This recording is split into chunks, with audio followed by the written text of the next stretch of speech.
안녕하세요. 지금부터 낭독을 진행할 시원한 시원입니다. 8일차 낭독을 시작하겠습니다. 강연이나 프레젠테이션 자리에서 가만히 살펴보라. 발표자는 말을 멈췄을 때 무엇을 하는가? 맞다. 그들은 청중과 눈을 맞춘다. 이런 반복되는 시선 교환이 정교한 논리보다도 훨씬 더 발표자에 대한 신뢰와 호감을 높인다는 사실은 연구 결과로도 이미 밝혀졌다. 그리고 충분히 납득할 만한 결과이기도 하다. 생각해보라. 인간이 사용한 최초의 소통 수단이 무엇이었는가? 인류는 언어가 생기기 전 수천 년 동안 분명치 않은 소리와 몸짓 언어로 소통했다. 현대에도 아기들이 말을 배우기 전까지 사용하는 방법이다.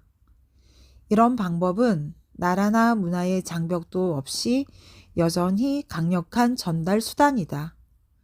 그리고 잠깐 멈춤의 기술은 이런 기술을 활용할 수 있는 기회를 제공한다. 표정과 제스처. 말을 멈출 때 사용하기 좋은 제스처들이 있다. 예를 들면 손바닥을 위로 향하게 해서 청중 쪽으로 손을 내미는 것은 나의 논리를 손접시에 올려드립니다 라는 의미의 제스처다. 양손을 사용하면 효과가 더 커진다. 이 외에도 말을 쉬는 동안 신체로 어떤 동작을 취할지 고민해 보는 자세가 필요하다. 인기 강사를 관찰해서 제스처와 표정을 따라해 보는 것도 좋은 방법이다. 다음은 말을 멈출 때 표정과 제스처에서 주의해야 할 점들을 정리한 것이다. 말을 멈출 때는 살짝 미소를 지어라. 단, 희죽거려서는 안 된다. 항상 눈을 맞춰라. 단, 이마를 찌푸리거나 눈을 꽉 감아서는 안 된다. 팔짱을 끼거나 상체를 반쯤 돌리는 것은 역효과만 난다.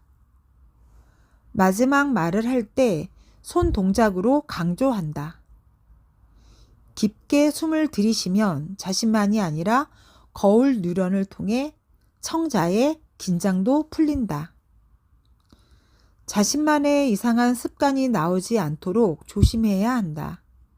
예를 들어 머리를 극적이거나 손가락으로 볼펜을 돌리는 등의 행동을 자제하라. 표정에도 휴식이 필요하다. 가끔은 표정에도 쉼표를 찍어줄 수 있어야 한다.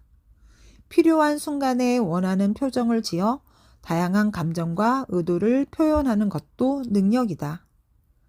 그런데도 많은 사람이 말을 할 때 자신의 표정이 어떠할지는 생각하지 않는다. 내가 아는 한 기업의 이사는 최근 들어 하는 일마다 실패를 거듭했다. 운도 따라주지 않았다. 그런데 신기하게도 그가 무슨 짓을 하건 사람들이 그에게는 너그럽다. 회사도 부하 직원들도 그의 실수를 쉽게 용서한다. 다른 사람들은 그 이유를 모르는 듯하지만 나는 안다. 그에게는 천부적인 재능이 있다. 말을 할 때 그의 얼굴은 자신의 모든 감정과 생각을 비춘다. 그의 얼굴은 펼쳐놓은 책과 같다. 생명력이 넘치고 그 생명력이 호감을 불러온다. 인간은 그런 존재다. 호감이 가는 사람의 실수는 너그럽게 넘어간다. 그리고 표정이 인간에 대한 호감을 만든다. 말없이 말하는 법. 가끔씩 나는 다투는 사람들을 보면 그런 생각이 든다. 왜 말로 싸울까? 말로 싸우는 사람은 모국어를 아직 완전히 마스터하지 못한 것이다. 상대가 말하는 동안에는 입을 다물어야 하지만 그것만으로 소통이 끝난 것은 아니다. 상대의 말에 동의한다면 이 침묵의 시간을 동의의 표정과 몸짓으로 채워보자. 아마 굳이 설명하지 않아도 다들 어떻게 하는지 알 것이다. 문제는 상대의 말에 동의하지 못할 때다. 그렇다고 상대의 말을 단숨에 잘라버리는 것은 예의에 어긋난다.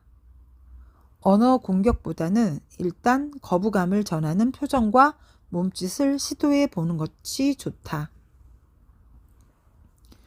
혹시 당신만 아는 몸짓이나 표정이 있는가? 당연히 있을 것이다. 무의식적으로 이런저런 방법을 사용해 왔을 테니까 말이다. 이제 그 방법들을 좀 더 의도적으로 사용해 보자. 확실한 효과를 보면서도 말로 싸울 때와 달리 당신의 호감 지수가 떨어지는 일도 없을 것이다. 저는 오늘 낭독을 하면서 상대의 말에 동의하지 못할 때 상대의 말을 단숨에 잘라버릴 순 없잖아요. 그때 언어 공격보다는 거부감을 전하는 표정과 몸짓을 시도해 보라는 이 대목이 들어오는데, 나만이 아는 그런 몸짓과 표정이 무엇인지 좀 되새겨 보고 구조화를 시켜봐야겠네요. 동의하지 않을 때 표정이나 몸짓, 그리고 반대할 때 표정이나 몸짓, 기타 등등 찾아보면 유익할 것 같습니다. 유익함은 꼭 필요한 것이죠. 이상으로 오늘의 낭독을 마치겠습니다. 감사합니다.